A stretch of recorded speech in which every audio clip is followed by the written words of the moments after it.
Greetings, Mark Goering here, publisher of The Sun, and my guest today is Emmett Soldati. He's running for executive counselor. Emmett? Howdy. Nice to meet you.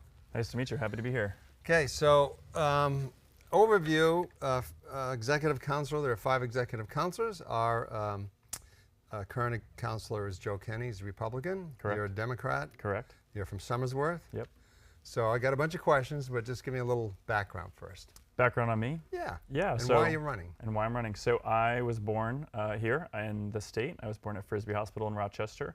Lived my whole life in Somersworth. My dad at the time was the county attorney for Stratford County. And your dad, by the way, is Lincoln. Lincoln Soldati, yes. Right, and so he passed away a few years ago. Yep. But I know I'm interrupting you, but we enjoyed it because when he ran for Congress, and I know we interviewed him here. Yes, he had a very active career in public service, which his entire family was along for the ride. And so yeah, I grew up in Somersworth and went away a little bit first to school. Came right back after grad school and opened a business, a cafe called Teetotaler in my hometown of Somersworth. And since then, that was back in 2011, I've opened 3 locations of Teetotaler, and that's sort of been my main profession, is owning a business, brick and mortar independent coffee shop.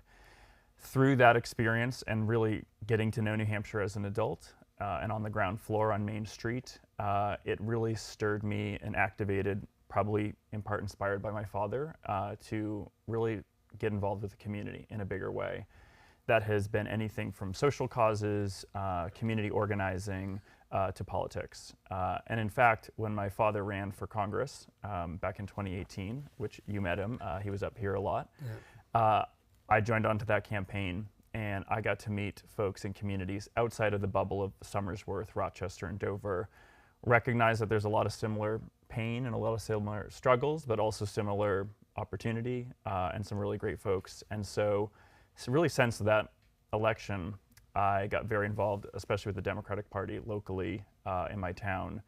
Started kind of doing some more political organizing around elections. And then a friend of mine, Andrew Valinsky, was an executive counselor who was planning to run for governor and had suggested I consider the executive council, which, as like many folks in New Hampshire, had very little understanding of what it was. Got to learn a little bit more about our council, and it was an open seat. At the time, I lived in District 2. I haven't moved. There was some redistricting that happened. And that was a very active Democratic primary, because District 2 is a district that basically contains a large portion of the Democrats in the state. There was an active Democratic primary, 6 of us running. I was outraised 10-1. I was certainly the youngest person in my early 30s in that race. That district was really centered around Concord. I lived in Somersworth, and obviously did not win that election, but I turned out the vote to over 60% in Stratford County, running against 5 other people. And that really taught me that the work that I had done in the community, engaging, uplifting economic development, really paid off.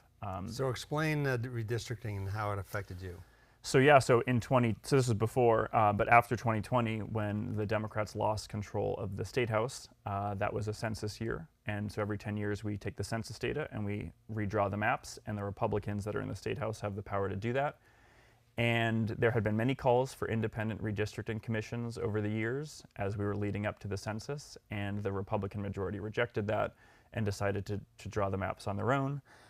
And you can tell in many places that they used it to really hold their advantage. We know in the last election, more Democrats across the state voted for an executive council candidate, and yet there are 4 Republicans and 1 Democrat. So almost all of Stratford County, which had been in District 2, that sort of blue district, got pivoted and put into District 1, which is the Lakes region, Mount Washington Valley, and the North Country. And they sort of swapped the Upper Valley into District 2. So how does that affect the makeup between the Republicans and Democrats in our district?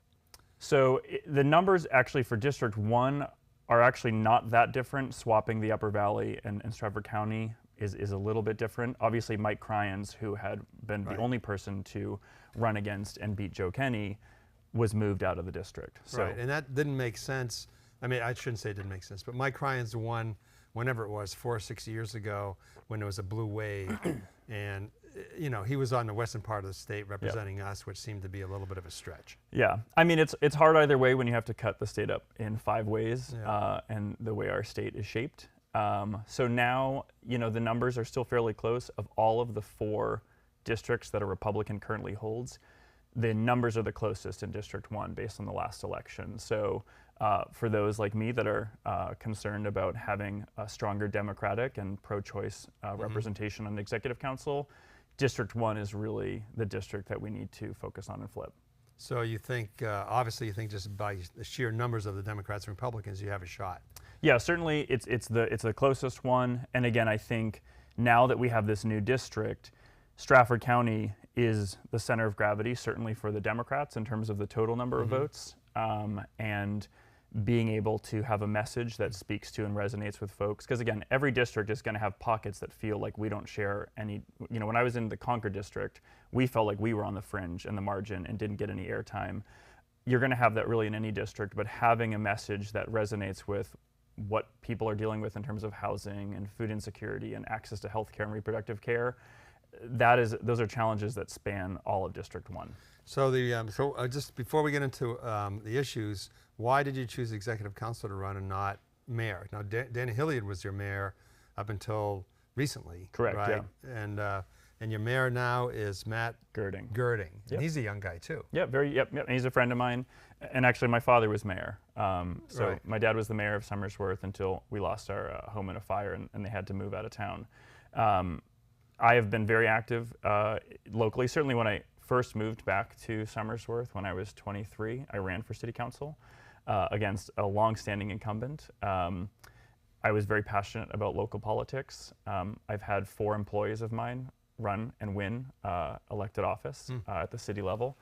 And I think to me it was really just an opportunity of starting to connect the lessons I had learned across the state, now having a business in different parts of the state, with what is a very poorly understood body of government, which is our executive council.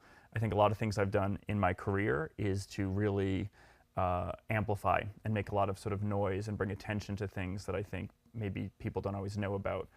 The executive council is certainly one of those things where there's a lot of power concentrated by a small group of people that most people don't know anything about. Right, and the executive council is pretty much unique to New Hampshire. And it's the 5 members, and they, for one of the responsibilities is to approve every contract, I think over $10,000. Yep. And they approve things like the 10-year highway plan Yep.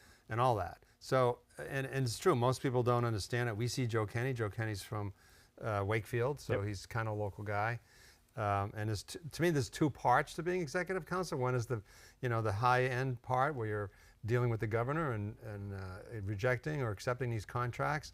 And then there's this constituent service part. Correct. And how do you think, which is the most important? You're going to say both, but let me ask it a different way. Then how do you see your constituent service up here since you're down there? Well, I already do constituent services for my entire community through my business. I've employed dozens of people over the years, and I have customers across the state. And I have a business that is particularly known for being a little outspoken on a lot of issues that are important to my community, especially folks in recovery and people in the LGBTQ community. So being a community organizer is already deep within my blood and my tenure. I actually do think the executive council's biggest power does come down to contracts and appointments. And especially with what is happening at the federal level, I am particularly concerned about the next round of vacant judges, vacancies in courtrooms. I'm concerned about our commissioner for education. Those things are going to be crucial in shaping the future of New Hampshire. So talk about education in terms of if you had, now it's probably unlikely, even if you're elected, we're going to have a majority of Democrats, right? Probably unlikely. We've had a majority before. Right. There were 3 Democrats and 2 only 4 years ago. Probably the biggest opportunity, obviously I mentioned District 1 is the closest in terms of numbers. District 4 is also especially close because Ted Gatsas is not seeking re-election. And so anytime you have an open seat, that creates a big opportunity. I do think the Republicans, when they redistricted, they got very greedy. They wanted to keep 4 seats rather than saying we're going to gerrymander and really hold on to 3. They tried to spread and keep 4. That's going to create a margin of opportunity for the Democrats this cycle. So what would you do? So your priorities as an executive counselor on the on that level in terms of contracts and appointments, what would be priorities for you? You said education, the commissioner, so he would go, Frank would go? Absolutely, Frank would go. You know, and again, why is that? Our executive council works best when it does provide a check against whoever holds the governorship, even if it's the person of the same party. I believe that Frank Edelblute's mission to undermine public education in this state will have lasting impacts on New Hampshire's future. The first thing I ever did in organizing was saving a local public school in my hometown. It was called Hilltop. It's the site of the oldest school in our state. And every city and town will go through very similar issues. They'll know about 2/3 of their tax base, up to 2/3 go to public education.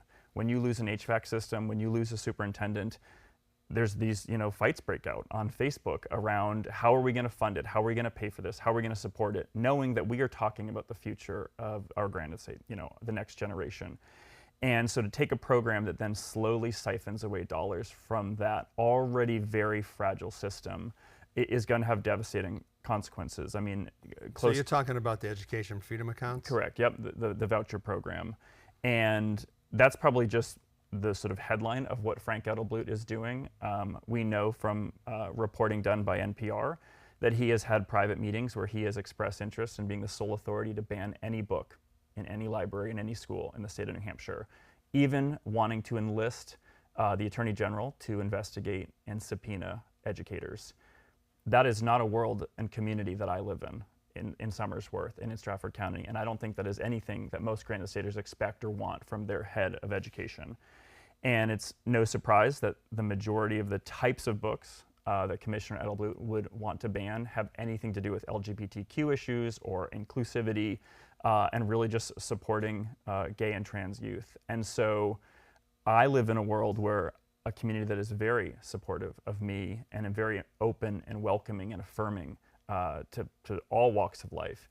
To have someone leading our education commission that wants to demonize and bully and target students, absolutely not. That belongs nowhere near our commission. Right. So there's that part of it, but but what about the voucher part?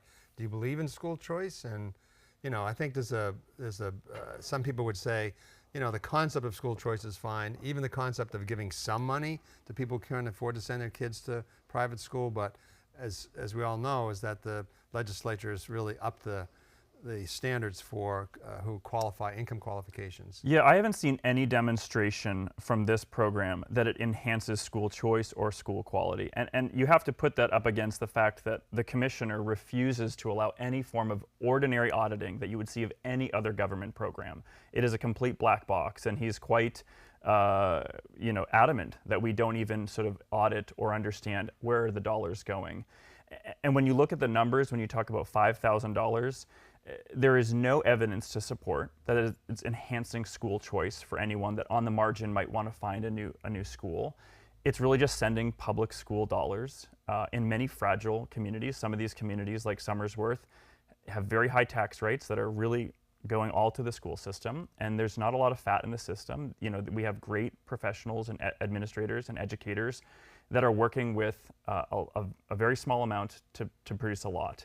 To then start to strip away that, to send that money to private and religious and charter schools, is actually reducing school outcomes for most of the kids that are still in the public school system. Right, and just so people have a little reference, I mean, what it is that if you qualify, and when they first started the program a few years ago, they thought it would be like a $70,000 program, and it's grown to like 20 million. And the reason it's grown is because more people can take advantage of it. But the reason more people can take advantage of it is because the income thresholds have risen. Correct. So now it's sort of, in I think, $100,000 range for a family. And they're looking to increase that. Right. And they've stated their mission. So I think they've sort of revealed that this is not about improving educational opportunities for working class families. But the other side of it that they would say, when you say, well, it affects Somersworth public schools, but it's state money. So they would say that it doesn't affect all the education money that goes from the state to the public schools as local schools now. But if we already know, I mean, you're sort of looking coming out of like the Claremont decision, New Hampshire is in 50th place in the country for state funding to our schools. We're in last place in the entire country.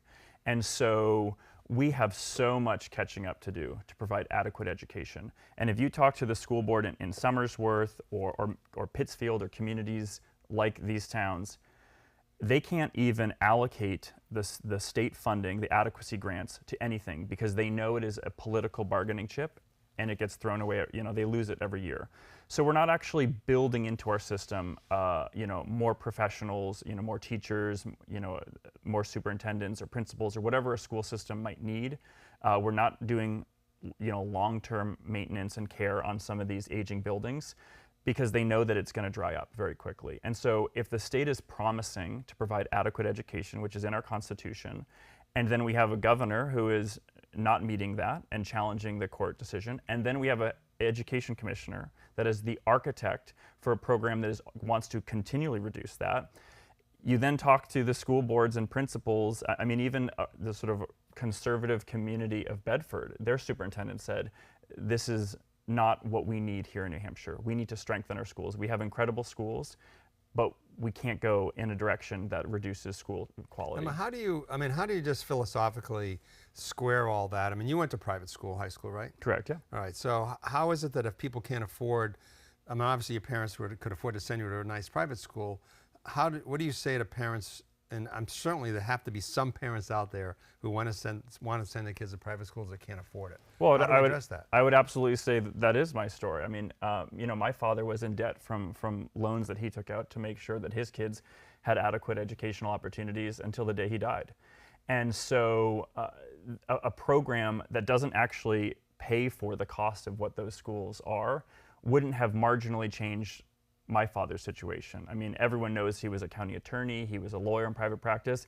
He also drove Uber and scrubbed buses. And that is a story that a lot of folks go through when they look at a school system that is potentially losing accreditation. I mean, that's a situation that Somersworth previously had been in for many years. We are fortunately no longer in that circumstance. Imagine telling a middle-class family that doesn't truly have enough money to make that work to then say, you might send your kid to a school that's losing accreditation. They might not even be able to be qualified to go to college after that. And we're going to take enough money away to ensure it loses its accreditation, not enough money to give to those families to make a difference, on the dinner table, and then say that that's improving educational choice. Why don't we actually fund public education adequately so that we don't have to put families into those difficult situations where they take their friends, their kids away from their friend groups, send them away from their homes? That is not a solution in my mind. All right, so let's move on. What about other big issues the one that comes to my mind that I know is controversial was Planned Parenthood, because even the governor recommended that pass, and Joe Kenney was one of the ones who voted against it. Absolutely. I wouldn't call it controversial. I would call what Joe Kenney did unpopular. The vast majority of Granite Staters support reproductive access and reproductive rights. And we know that there are only 3 health centers in the entire state of New Hampshire that provide abortions, in addition to a lot of other high-quality care. None of them are near the Mount Washington Valley. And that is at a time when there are over 20 fake abortion clinics operating here in the state of New Hampshire. They're sometimes referred to as crisis pregnancy centers. They will advertise, free pregnancy tests for a young woman who gets pregnant or thinks that she might get pregnant.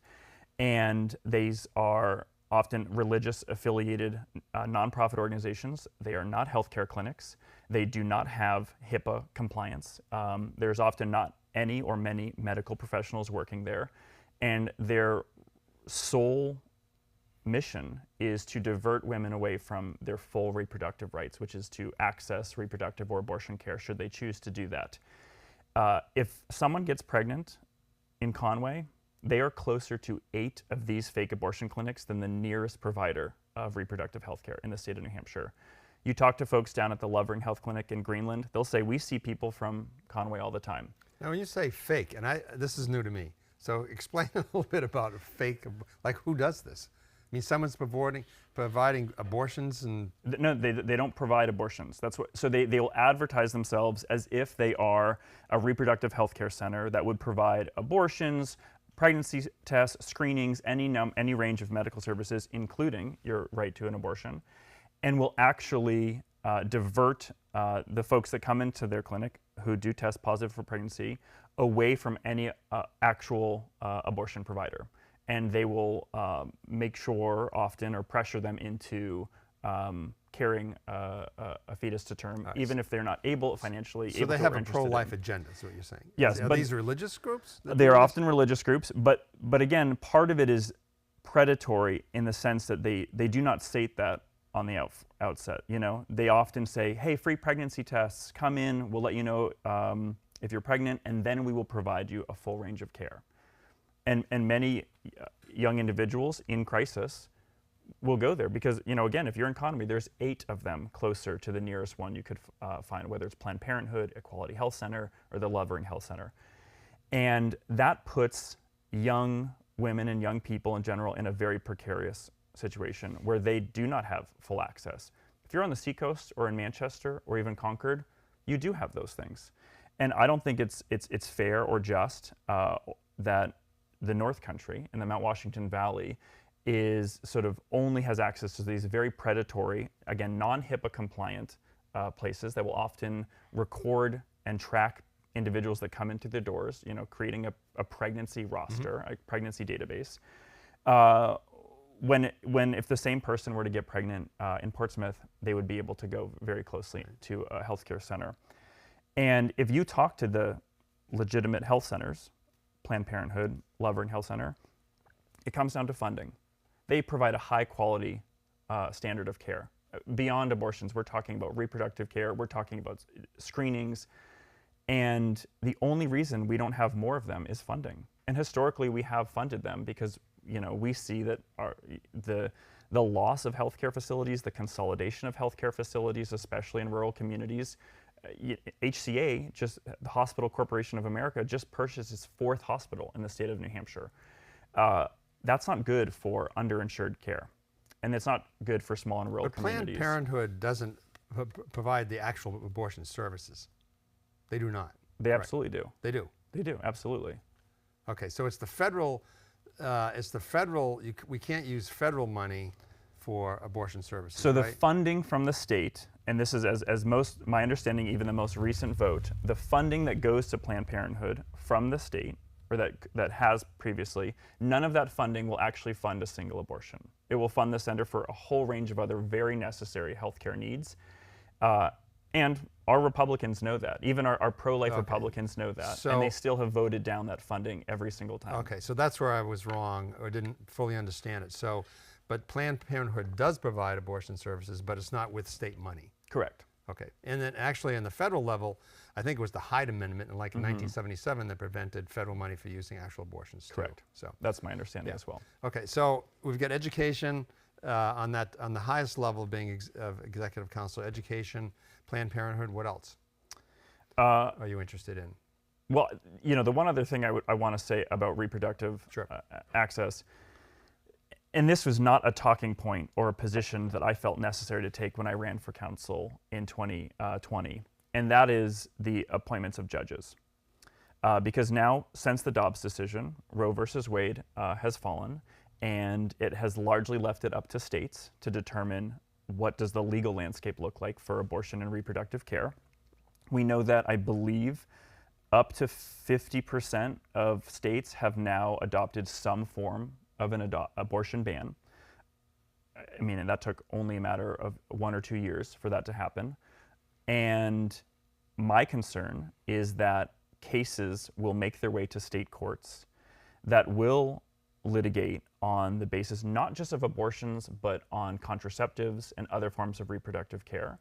And it's very important that who our counselors are, because our counselors are responsible for confirming the appointments of any judges, whoever the governor selects, that those judges are scrutinized in terms of their position on our civil liberties and bodily autonomy, and don't have an agenda that we clearly saw play out in our Supreme Court. Right, in the because in New Hampshire right now it's 24 weeks, right? Correct. Right, so abortions are banned after 24 weeks, right?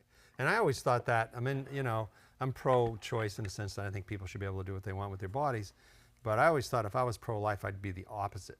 Because anybody after 24 weeks, nobody rationally gets an abortion after 24 weeks unless it's a medical condition, basically.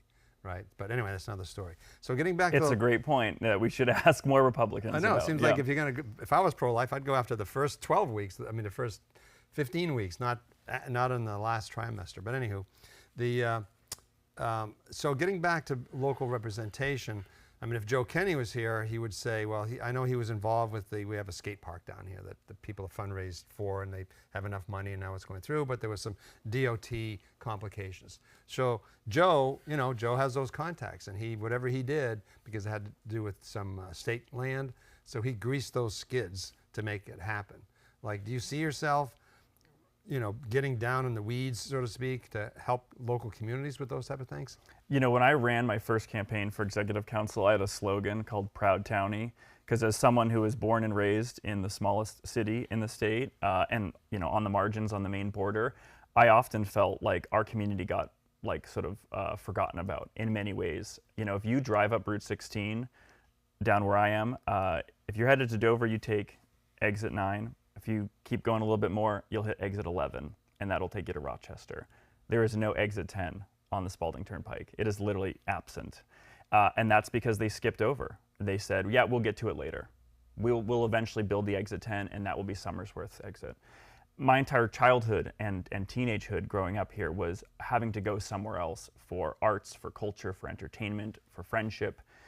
So I know what it's like to live in a community that is property poor, that is resource strapped, but also has a lot of proud people that are there.